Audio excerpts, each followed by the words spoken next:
여러분 좌우옆 분들 이렇게 축복합니다. 축복합니다. 말씀 받읍시다. 제가 기도해 드릴게요. 한 번만 더요. 좌우옆 분 보면서 시작. 축복합니다. 잘 만났습니다. 제가 기도해 드릴게요. 네. 한 번 더 합시다. 우리 저 하층에도요. 자, 우리 다시 한번 우리는 주 안에서 하나가 되었습니다. 시작. 우리는 주 안에서 하나가 되었습니다. 감사합니다.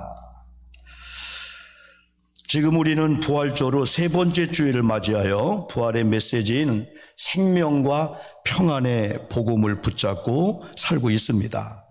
지상 최대의 사건이 있다면 하나님께서 어느 날 예수 그리스도를 이 땅에 보내주신 사건입니다. 하나님께서 이 세상을 이처럼 사랑하사 하나밖에 없는 독생자를 이 땅에 보내셔서 그 증거는 내가 여러분들을 사랑하는 사인이고 사랑하는 증거로 나의 하나밖에 없는 독생자 예수를 보내서 십자가에 죽게 하겠다는 그 계획을 가지고 보내신 사건입니다. 우리 개인적으로 최대의 사건이 있다면은 다른 것보다도 어느 날 저와 여러분이 예수님을 만나서 이 구원받았다고 하는 거. 은혜를 받으면 받을수록요. 야, 내가 예수를 만나고 구원받아서 하나님의 백성이 되어서 그거 하나만 생각해도 얼마나 은혜가 넘치는지요. 야, 이 나의 나된 건 하나님의 은혜구나. 내가 볼품없는 내가 아니구나. 창조주 하나님께서 직접 하나님의 형상대로 빚으시고 그 코에 하나님의 피누마 영을 부어넣어서 내가 살아있는 생명의 사람이 되었다. 거기다가 직분을 받았다. 목회자로 부름을 받고 여러분 앞에 하나님 말씀을 대언하고 여러분들을 하나님 원하신 방향으로 인도하는 이 목양의 사역과 이 목회자의 사명을 허락받았다. 이것이 얼마나 감사한지요. 여기다가 우리 예수님의 부활하셨는데 부활하신 예수님을 내가 다시 우리 예수님 나를 만나주고 부활의 산증인으로 인정을 받게 된 거예요. 목사, 너는 부활의 산증인이야. 내가 너를 지명하여 세웠기 때문에 너는 이제부터 부활의 산증인답게 살아야 돼 라고 하는 걸 생각할 때 하나님께서 예수 그리스도를 이 땅에 보내주신 것이 지상 최대의 사건이라면 제 개인에게는 어느 날 예수를 만났던 거, 이걸 생각해 보니까 누군가 또 전도했을 거 아니에요. 우리도 핍박했잖아요. 그러나 집요하게 포기하지 않고 계속해서 우리를 교회를 인도했는데 어느 날 은혜가 왔어요. 어느 날 직분을 받았어요.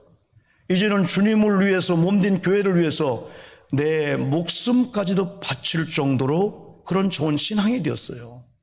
그런 걸 생각할 때 누군가 나를 전도해 줬구나.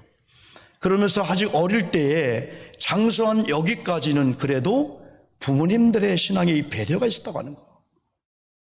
때는 주일학교를 가다가 빠질 때 안 돼 하면서 혼을 내켜서라도 교회 학교를 보냈던 우리 부모님이 계셨고, 그리고 헌금을 주면서 이건 꼭 예물 드려야 돼 하면서 헌금을 가르쳐준 우리 부모님들이 계셨고요. 그리고 강력하게 배후에서 새벽 기도하시고 각종 예배를 통해서 하나님 우리 자녀들이 세상에 어떤 부유한 자, 능력 있는 자, 세상에 존경받는 것 이전에 하나님 만나고 예수 믿고 진짜 하나님의 거룩한 백성이 되게 해달라는 이런 기도와 인도가 있었기 때문에 얼마나 감사한지. 여러분, 세상의 모든 걸 다 이뤘어도 모든 것에 모든 것 되시고 만주의 주가 되시는 주님을 얻었다면 결코 우리는 다 이룬 게 아닙니다. 우리가 세상의 모든 걸 다 얻었다 할지라도 예수를 잃어버렸다면 결코 얻은 게 아닙니다. 어느 날 우리 속에 잃어버린 걸 생각할 때 때로는 건강, 때로는 물질, 내가 사랑하던 사람이 나를 떠났어요. 아무것도 아니다. 왜? 만주의 주가 되신 주님이 여전히 내 하나님과 아버지라면은 그러한 선물들은 잃어버리면 또 구하면 되니까. 그런데 모든 선물은 엄청나게 많이 있는데 선물의 주인 되시는 예수님을 잃어버리고 관계 깨었다면은 우리는 불행한 자가 될 수밖에 없는 거죠. 예수님께서 이 땅에 오셔서 3년 6개월 동안 공생애를 보내시고 이제 마지막 십자가를 지시면서 구원을 완성하기 위해서 하나님께서 이 땅에 보내신 그 이유와 목적을 이루시기 위해서 십자가에 죽으셨습니다. 그때 수많은 사람들은 기독교는 끝났다, 제자들조차도 끝났다고 생각했는지 부활은 생각지도 않고 여러 번 숨어서 꽁꽁 숨어서 벌벌 떨고 있었습니다. 그러니 로마 군병도 유대인들도 제사장도 가룟자는 죽었지만은 주변에 수많은 사람들이 기독교는 끝났다, 십자가를 보고 끝났다고 여겼는데 성경의 약속대로 우리 예수님은 3일 만에 부활했는데요, 이 기독교의 영성이, 이 기독교의 능력이 여기서 나오게 되는 거예요. 세상의 어떤 종교도, 세상의 어떤 것도 무덤을 이야기함으로 끝나지, 죽음을 이야기함으로 끝나지, 부활을 얘기하는 기독교분이 없다고 하는 거, 기독교의 핵심이고 이게 힘이고, 우리가 지금 두 주먹을 불끈 쥐면서 부활했어, 내가 지금 절망스러운 것들이 내 주변에 건강에 안 좋은 상태든 물질의 상태든 내가 속을 썩인 어떤 사람이든 그것 때문에 안 믿는 사람은 옥상에 올라가서 뛰어내릴까? 한강다리에 올라가 뛰어내릴까? 우리는 그 절망을 해결한, 죽음을 해결한 부활의 예수를 만났다면은 세상에서 죽음이 가장 크다고 하는데 우리 암병이 죽음보다 클까요? 우리 가난의 문제가, 경제 문제가, 아이들 속을 썩이고 내 뜻대로 안 되는 것이 죽음보다 클까요? 그렇다면은 죽음을 이기시고 부활하신 예수를 만났고 그 희망과 소망이 내 속에 있다면은 어느 날 내 속에서 이런 질병 아무것도 아니네.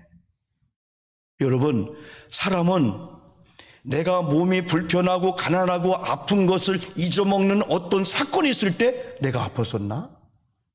그런데 너무나 많은 사람들이 시선이 하나님 아버지께 둬야 되는데 내 아픈 상처에 시선을 두다 보니까 이게 크게 보이게 되는 거예요. 저는 금요일 날 한 교수님이 학생들한테 레포트를 주면서 이런 어떤 문제가 아니고 이런 하얀 종이 위에 점 하나를 찍어주고 여러분들 풀어보세요 하고 시간을 줬어요. 내세요, 걷었어요. 수많은 사람들이 그 흰 도화지 안에 흰 점을 보고 서술을 했는데 교수님이 놀랄 정도입니다. 이 점은 뭐를 의미한다, 이건 뭔다, 어떤 분은 자기의 개입해가지고. 근데 거기에 있는 많은 학생들 중에 한 명도 점 위에 하얀 도화지에 대해서 얘기한 사람은 하나도 없었어요. 이 교수님이 원하는 것은 이 하얀 백지 안에 점이 아니고 이 점보다 더 큰 흰 부분에 대해서 논하기를 원했던 거예요. 무한하신 하나님의 능력 안에 우리의 지금 문제는 점처럼 적은데 어느 날 하나님이 안 보이고 점이 보이면은 이야, 내게 이런 문제가, 내가 이 가난의 문제, 이런 질병의 문제가, 사람은 좌절하게 되는 거예요. 옛날에 허리가 아파서 새벽기도 못 오시고 허리가 아파서 이런 예배 못 오시는 권사님이 가만히 신방 가서 보면은 고추밭에서 고추는 메고 있더라고. 이게 한 교회 올 때는 허리가 아픈 게 적용이 되는데 고추밭 가서 고추 맬 때는 적용이 안 되는 거예요. 권사님 허리 아프신데, 아유 목사님 허리 아픈 게 중요한가요? 고추밭 매야 돼요. 고추 노른 거 지금 비 오면 안 돼요. 말려야 돼요. 그렇게 허리가 아파서 꼼짝 못하는 이 할머니가 전화 한 통화를 받더니 버선발로 막 뛰어가는 거예요. 어디 가는 거예요? 병원 가는 거예요. 아니 허리 아픈데요? 목사님 허리 아플 정신 있습니까? 우리 손주가 교통사고 났다는데. 여러분 잊어먹게 되는 거예요. 어느 날 우리의 그 점 같은 문제와 아픔이 이 모든 절망과 죽음을 이기신 부활의 그 무한한 능력을 발견할 때 아무것도 아니네, 점이고. 그러니 우리 예수님께서도 태산 같은 문제를 보지 않고 십자가 죽음을 주님 할 수만 있으면 이 잔을 내게서 잔처럼 찾게 본 거예요.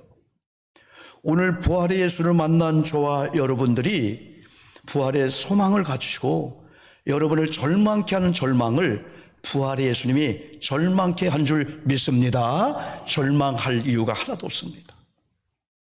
세상 사람도 죽기 아니면 까무러치기라는 거예요.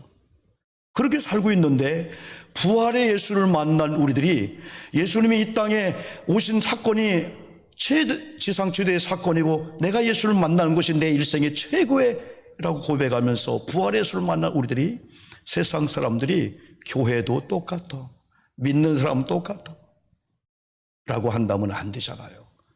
교회마저, 부활의 예수를 만난 자마저 코로나19 팬데믹 시대 속에서 뉴스에 의해서 움직이면서 좌절해야 돼, 절망해야 돼, 안 돼. 코로나 지날 때까지는 교회 공동체 속에 못 들어가, 안 돼 라고 한다면은 세상을 누가 변화시킬까요? 세상을 누가 구원시킬까요? 그런데 여러분, 안 됩니다. 이걸 아셨기 때문에 우리 예수님께서 하늘에 승천하시면서 두 가지를 약속한 거예요. 내가 가면은 성령을 보내리라. 몇 날이 못 되어 성령이 올 건데 내가 지정한 예루살렘을 떠나지 말고 성령 받기를 사모하라는 거예요. 그리고 우리 예수님께서 내가 다시 오마. 지금 우리는 계속해서 부활절 주간입니다. 시간적으로 본다면은 지난 우리가 4월 4일 날이 부활주일이에요. 그러면 우리 예수님께서 40일 동안 이 땅에 계시면서 제자들에게, 여인들에게, 500명 성도에게, 바울에게, 많은 사람에게 내가 부활했다, 부활을 증거하시고 40일이 지나고 하늘에 승천하시면서 성령을 보내줄게. 내가 가면은 성령이 올 건데 예수님은 떠나서 인간적인 눈으로 안 보이지만은 성령이 오시면은 그 성령이 누구의 일을? 예수님의 일을 한다는 거예요. 여러분, 이 교회 건물 중요합니다. 더 중요한 것은 고린도전서 3장 16절 말씀처럼 성령이 거하는 성전이 된 우리 자신들이 귀하고 성령의 전이 된 우리들이 모여졌기 때문에 이 건물이 예배당이 되는 거지. 전에 저희들 교회처럼 우리가 떠나면 그 예배당은 병원이 될 수가 있고 다른 게 될 수가 있는 거예요. 근데 중요한 것은 여러분이 떠나도 제가 떠나도 새로운 담임자가 오면 교회는 유지가 되는 거예요.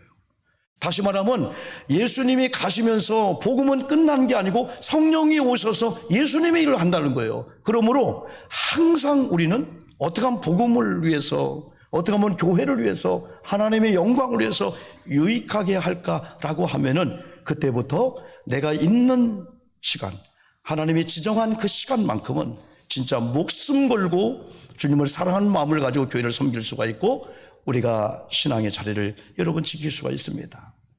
안 된다고 하는 그 일 속에는 마음을 먹고 부활의 소망을 가지고 부활의 산증으로서 그래 죽음도 이기신 주님을 내가 만났는데 이까지 그 병, 이까지 그 문제, 가난의 문제, 진학의 문제, 우리 아이 낳으려고 하는데 막 어떤 고통 아무것도 아니지. 그러면서 믿음으로 살려고 하는데 안 되기 때문에 하나님께서는, 예수님께서는 성령을 받아야 된다. 성령을 약속했던 거예요.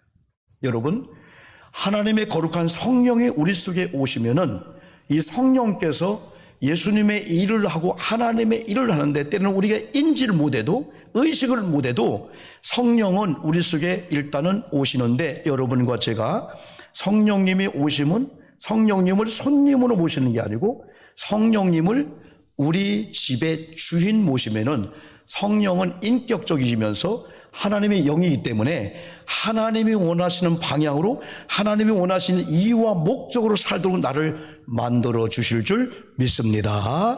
그래서 성령을 받아야 돼요. 성령을 받으면 성령이 일하게 하시는 거예요. 우리가 하는 일이 너무나 한계가 있어요. 이 교회를 어떻게 우리 감당하고 어떻게 하나가 되고 어떻게 하나님이 허락한 내 사명을, 내 자녀들을 어떻게 감당합니까? 할 수가 없어요. 주가 일하시네. 우리 찬양팀들이 이 다음에 찬양 많이 하고 주가 일하시네.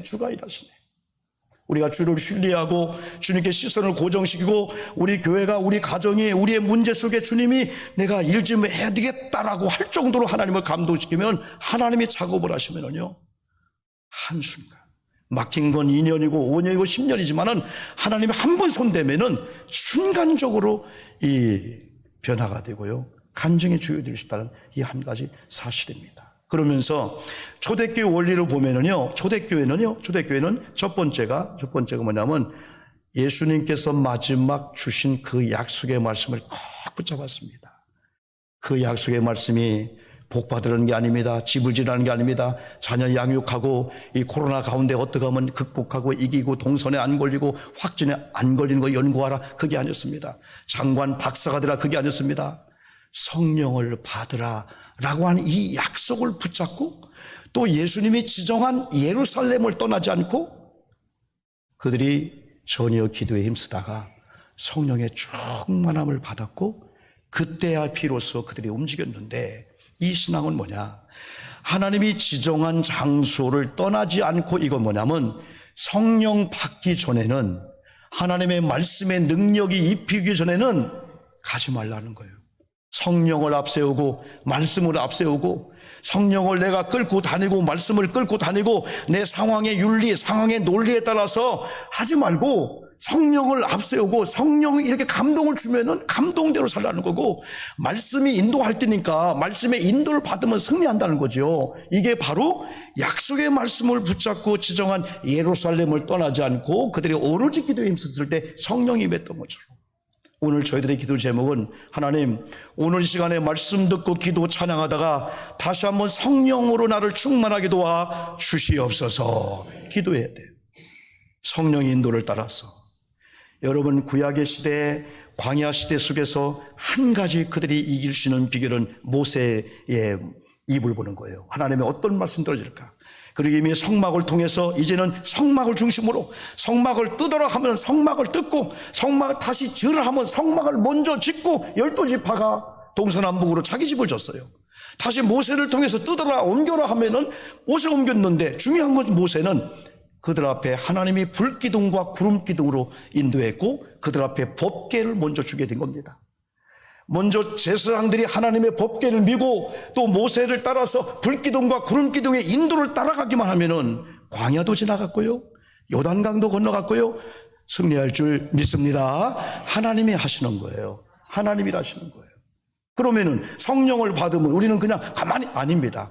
성령의 움직임에 따라서 공부해야 되겠네. 기도해야 되겠네. 일을 더 해야 되겠네. 내가 이 병 때문에 좌절했다가 사람도 안 만나고 돈 뭉치는데 아니네. 만나자.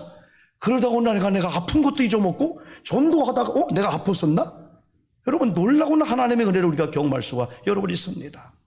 오늘 본론으로 여러분 돌아오니까요. 오늘 본문 말씀 가운데 성령 받은 제자들이 생각지 않은 핍박을 받게 됩니다. 오늘 말씀도 저들이 아무리 우리를 위협한다 할지라도 예전 같았으면 성령을 받기 전에 3년 동안 제자 훈련 받았어도 십자가 예수 앞에 어린 소녀 앞에 베드로도 예수님을 부인하고 도망갔었어요. 그런데 성령을 받은 이들은 달랐습니다. 아무리 위협하고 아무리 억압을 하고 옥에 갖다 집어넣고 나를 죽인다 할지라도 성령이 내 속에서 역사하는 한 순결을 각오하고 이제는 세상에 뛰쳐나가서 부활의 막 산 증인으로 사는 위대한 일의 삶을 고백하고 있는데요. 이러기 위해서 이들이 중요한 것은 일심의 기도를 드렸다는 겁니다. 오늘 저와 여러분이 승리의 비결이 있습니다. 성경은 우리에게 원리를 알려주고 있습니다. 여기 있는 우리 어른들은 인생의 원리를 잘 아셔요. 어떻게 풀어진가를 잘 아시기 때문에 교회도 어른들이 계셔야 되고 가정도 어른들이 계셔야 돼요. 독립해서 우리 젊은 부부가 살 때는 때로는 가끔 일주일에 한 번씩 시부모님을 찾아가서 우리 손주들이 할머니 밑에서 자라게 좀 해줘야 돼요. 거기서 인생을 배우게 됩니다. 여러분 나라도 잘 되려면은 원로급들 이분들이 든든히 서줘야 돼요. 제도권에서는 밖에 나가서 기의견에 우리 안 들지만요 배후에서 강력하게 기도해주고요. 어떤 일이 있으면 그래 우리 시무장님들 목사님 사역자 기의견 있으니까 위임해주면서 강력하게 기도해주잖아요. 이게요 사는 비결이에요. 나라도 마찬가지고 다 이게 마찬가지거든요. 그래서 여러분 중요한 것은 이제 우리 성도님들이 무엇보다도 하나님 앞에 이 기도해 주는 거, 교회를 위해서, 사역자를 위해서, 가정을 위해서, 문제 어떤 것을 위해서 하나님 앞에 다 기도해 줄 때 그 기도가 풀어지는 원리 중에 1번이라는 사실이에요. 물론 우리가 하나님을 만났고 예수 그리스도의 자녀가 여러분 되었죠. 관계가 형성됐어요. 그럼 구원받은 우리가 기도하면 하나님은 응답을 주는 거예요. 중요한 것은 한 마음으로 하나님 앞에 소리 높였다는 거예요. 이제 우리 공동체가 진짜 승리하기 위해서는 우리 지난 금요일 날에는 하나님의 거룩한 역사를 일으키기 직전에 하나님께서는 불신앙과 신앙을 구분해 줬다고 했어요. 믿음 없는 자, 믿음 없는 말을 하는 사람은 여기까지 하고 실제 기적의 현장에는 믿음의 사람만 데리고 왔습니다. 여러분 연세가 많다고요? 교회에 오래 오셨다고요? 그게 아니고 불신앙이면은 하나님의 거룩한 역사 속에서는 잠깐 그 자리까지 멈추게 해요. 그러면서 신앙 있는 자들을 그 현장에서 주님이 보여주게 하는 거예요. 또 그들의 믿음이 또 여러분 필요하기 때문에. 그래서 우리는 이제 토론도 하고 회의도 하고 많은 만남을 통해서 어떻게 우리가 하나 될 게 중요합니다. 더 중요한 것은 우리는 예배 공동체이기 때문에 예배의 대상은 하나님이셔요. 여기 그러면 하나님을 아버지로 모신 모든 분들이 여기 있기 때문에 하나님 아버지를 부르는 순간에 머리부터 우리가 가까이 가게 되는 거예요. 하나님이 없는 우리끼리 하면은요, 인본주의는요, 어느 순간 깨지고요, 했던 모든 것들이 폭로가 되면 문제가 되는 거예요. 그래, 우리 사람 관계는 적당한 비밀이 필요하고요, 또 털어놔도 괜찮을 수 있는 거예요, 여러분요. 다 얘기해야 돼요. 그러나 하나님을 중심으로 아버지를 부르고 찬양하다 보면 교우들이 신비하게도 서로 얘기 안 하고 했는데도 하나가 되고요, 어제 그저께 만난 것처럼요, 반가운 관계 되게 되는 거예요. 그래서 이제부터 우리는 무엇보다 예배 공동체를 만들고 기도 그룹을 만드는 데 있어서 우리가 한 마음이 됐다고 하는 거 뭐냐, 꼭 기도해야 돼? 그게 아니죠. 앞으로 우리가 24시간 연속 기도 한번 하기를 원합니다. 그리고 또 한번 우리가 중부적 기도 팀들을 우리가 훈련해가지고 교회를 위해서, 여러분을 위해서 진짜 배후에서 기도하는 이런 기도의 그룹을 만들 건데, 개인 기도든 교회든 가정이든 간에 한 번쯤은 모이는 게 중요해요. 가정에 부부관계에 문제가 있어요. 자녀 문제가 있습니다. 그러면은 어떤 경우 하기 싫어도 얘들아 이리 다 와, 우리 손잡자, 우리 기도하자. 그러다가 억지로 기도하다가요, 하나님의 영의 역사하면요, 여보 미안해, 서로 부둥켜 안고요, 자기 잘못을 고백할 수가 있어요. 일심으로 기도하는 거, 한 마음으로 기도하는 거, 뭐 속교 공동체나 여선교 공동체나 우리 모든 교들이 청소하러 왔다도 일단 누군가 먼저 시작하기 전에 우리 잠깐 서서 기도합시다. 1분이라도 5초라도 기도한 다음에 나를 기도로 맞추는 거. 주방 일도 다 마찬가지죠. 일심으로 한 마음으로 기도하는 이 기도가 초대교인들이 우리에게 주는 이런 부흥의 원리라는 거죠. 그 다음에 24절 계속 보니까요, 하나님을 주제자, 하나님을 대주제자, 대주관자, 창조주 하나님으로 그들이 인정했다는 거예요. 하나님을 창조주 하나님, 대주제요, 하나님 우리를 창조하시고 만주의 주가 되시는 하나님으로 초대교인이 고백했던 이 고백이 초대교회를 따라서 다시 초대교회로 두 번째 우리가 본받고 싶은 게 그겁니다. 여기 있는 저와 여러분이 계속 반복적인 말씀이지만은 하나님을 우리 아버지, 하나님은 만주의 주가 되시고 만왕의 왕이 되시고 우리 하나님은 창조주 하나님이라고 저와 여러분이 인정한다면은 하나님이 나를 만드셨구나, 하나님이 우리 교회를 만드셨구나, 지금 내가 싫어하는 저분을 하나님이 만들었구나 라고 한다면은 생각이 달라집니다. 초대교인들이 창조주 하나님을 부릅니다. 그분을 주관자로, 대주제로, 창조주 하나님으로 그들이 부릅니다. 그런데 28절에서 그들이 모인 목적이 너무나 아름다웠습니다. 자기 유익을 위해서, 어떤 걸 얻기 위해서 교회를 수단으로 생각하고 하지 않았습니다. 모인 목적을 정확하게 하나님의 권능과 뜻대로 이루려고, 하나님 오늘 이 밤에 이 시간에 모인 것은 하나님의 능력을 경험하기를 소망합니다, 이런 믿음을 우리가 가져야 돼요. 그리고 하나님의 뜻대로 살기를 원합니다. 하나님 일주일을 살아야 되는데요, 하루를 살아야 되는데 어떻게 살아야 될까요? 결제 맞듯이 하나님의 뜻이 뭘까요? 하나님 원하시는 방향이에요. 하나님 원하시는 이유와 목적이 뭘까요? 제가 어떻게 직장으로 부부관계하고 우리 교회를 인도할까요? 하나님 지금 저에게 하나님의 뜻을 좀 알려주세요. 하나님의 권능과 하나님의 뜻을 이루려고 그들이 모였다는 거죠. 더 나아가서 그것을 행하려고, 예정하신 그것을 행하려고 이 성에 모였나이다. 하나님 오늘 우리를 통한 계획이 있죠. 하나님의 오영복 목사를 이 강단에 세운 계획이 있죠. 우리 장로님들을 세운 계획이 있죠. 하나님이 많고 많은 교회 중에 논현동에 이 귀한 교회로 인도할 계획이 있죠. 하나님이 예정하신 이 계획을 이루려고 이 성에 모였사오니 우리에게 성령으로 충만케 도와 주시옵소서, 이 기도했다는 거예요. 그들의 기도의 내용이 또 아름다웠습니다. 여러분, 우리는 때로는 이런 현상을 위해서 기도합니다. 그러나 어떤 경우는 이 현상은 하나님 아버지가 원하시면 필요한 때 주십니다. 우리 부모들이 자녀들이 다 알아요. 그죠? 구하지 않아도요. 어떤 경우는 하나님이 기뻐하시는 걸 구하다 보면 너 이게 필요하구나. 이들은 전도를 위해서 모였다는 거예요. 29절 보니까 복음을 담대히 전하게 해달라는 이 기도를 드는 거예요. 그러면서 복음을 위해서, 전도를 위해서 우리가 손을 내밀어 기도할 때 더러운 질병이 치료받게 도와 주시옵소서, 이런 기도한 거예요. 병 낫기를 위해서 기도해도 하나님이 역사하는데 전도를 위해서, 하나님이 우리가 준 권능과 이 능력을 세상에 어떤 걸로 위해서 남용하는 게 아니고 복음을 담대히 전하기 위해서. 근데 우리가 복음을 담대히 전하러 갔는데 그분이 몸이 아파. 우리가 손을 언증 나으리라 말씀하신 대로 병 낫기를 소망합니다 하면서 그들이 모이게 된 겁니다. 더 나아가서 그들은 표적과 기사가 거룩한 종 예수 그리스도의 이름으로 이루어지게 하옵소서 때 표적과 기사라는 용어를 썼어요. 여러분, 성경은 기적을 말해주고 있어요. 근데 그 기적보다 더 중요한 표적입니다. 왜? 어떤 분이 기적을 경험했어요. 기적은 사람이 할 수 없는 일을 하나님이 해주신 걸 우리는 기적이라고 합니다. 그러나 기적으로 끝나면 안 됩니다. 그 기적은 반드시 표적으로 삼아야 됩니다. 왜 기적을 줬을까? 왜 하나님 나를 병 낫게 했을까? 왜 우리 하나님이 그렇게 가난 속에서 살았던 내게 어느 날 풍부한 복을 줬을까? 그 건강을 가지고, 그 풍부를 가지고 그동안 못 갔던 여행 가고, 그게 아니고 하나님의 거룩한 교회 비전을 위해서, 전도를 위해서, 우리 아이들 장학금을 위해서, 다음 세대를 위해서, 나보다 어려운 사람을 도와주라 하나님 줬구나. 하나님이 건강을 준 것은 교회 봉사하고 예배하고, 우리 아멘 합시다, 전도하고 섬기고 그래 줬구나 라고 했을 때 그것이 사인이 되게 되는 거예요. 사인. 이 사인은, 표적은요 기적으로 끝나지 않습니다.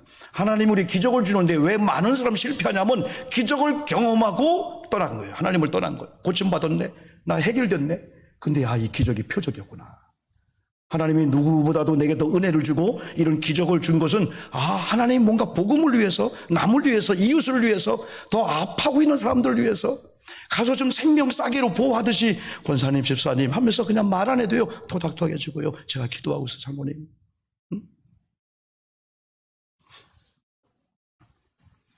여러분 얼마나 아름다운지. 그런데 그 결과가요, 빌기를 다음에 모인 곳이 진동하더니 무리가 다 성령이 충만하여 담대히 하나님 말씀을 전하니라. 여러분, 성령이 임하시면은 끝나는 줄 믿습니다. 성령은 완전한 인격자입니다. 주여, 이 시간에 성령이 임재해 주시옵소서. 우리 가운데 성령의 감화 감동해 주시옵소서. 성령께서 일하게 하심을 따라 성령의 감동을 받고 순종하는 우리가 되게 도와 주시옵소서. 저들이 빌기를 다음에 모인 곳이 진동하더니 하나님의 성령이 충만했더라. 여러분, 우리는 물세례는 평생에 한 번 받습니다. 그러나 성령 세례, 불세례는 자주 받을 수가 있습니다. 이 시간도 말씀 듣고 기도하다가 성령이 오셔서 여러분 이렇게 터치해 줍니다. 여러분의 지성, 그런 인격의 어느 아픈 부분에 여러분의 두려워하고 있는 어떤 트라우마가 있잖아요. 그럼 성령이 그를 딱 터치해 줍니다. 그럼 우리는 예수님의 손을 마치 만지듯이 주님 감사합니다. 결과는 놀라운 거예요. 성령이 충만했더니 이 후에 상상도 못하는 초대교회 사건이 나타나게 되는 거예요. 오늘 이 말씀 앞에서는 저와 여러분들이 부활 예수에 대한 소망을 가지고, 다시 한번 부활 예수 만난 그런 체험을 가지고, 또 주님께서 약속한 성령을 받기 위해서 초대교회들 흉준내고, 내가 이제부터 이런 모임의 공동체, 믿음의 공동체, 예배 공동체, 기도의 공동체를 만들고, 여기만큼은 그럼에도 불구하고 내가 양보하지 않고 이런 앞자리에 나와서, 혹은 수요일날 새벽에 금요 심야 기도회, 또는 지나가다 오고 가다가 우리 교회 여러분 계속 주장하는 대로 교회 한번 들려 기도해야 되겠다. 왜? 직장도 사업장도 우리 주변에 많은 다양한 문제가 있지만은 성령이 내 속에 오시면은 성령이 일하게 하시고 그 문제를 풀 수 있는 지혜도 주시고 가서 능력과 이런 어떤 지식을 하나님 타치해 주거든요. 여러분, 오늘도 이 말씀을 붙잡고 여러분 은혜 받으시고 한 주일 동안도 오늘 초대교인들처럼 한번 여러분 모여주시고 기도하시고 성령 충만한 다음에, 성령이 충만한 다음에 성령의 말하게 하심을 따라 변화된 언어로 말하면서, 또 여러분의 가는 장소마다 거룩성이 회복되면서 부활의 산증이 되면서 수많은 사람을 변화시킬 뿐 아니라 여러분의 좋은 간증과 이런 기적이 표적으로 나타나는 가운데 또 주님의 뜻을 이룬 여러분 되기를 주님의 이름으로 소망합니다. 할렐루야. 기도합니다. 여러분 두 가지를 기도합니다. 하나는 말씀 붙잡고 우리가 기도합니다. 두 번째는 그 말씀을 붙잡고 여러분의 아픈 곳이 있잖아요. 그 부분을 위해서 치유를 소망하며 우리가 같이 기도하기를 소망합니다. 함께 기도합니다.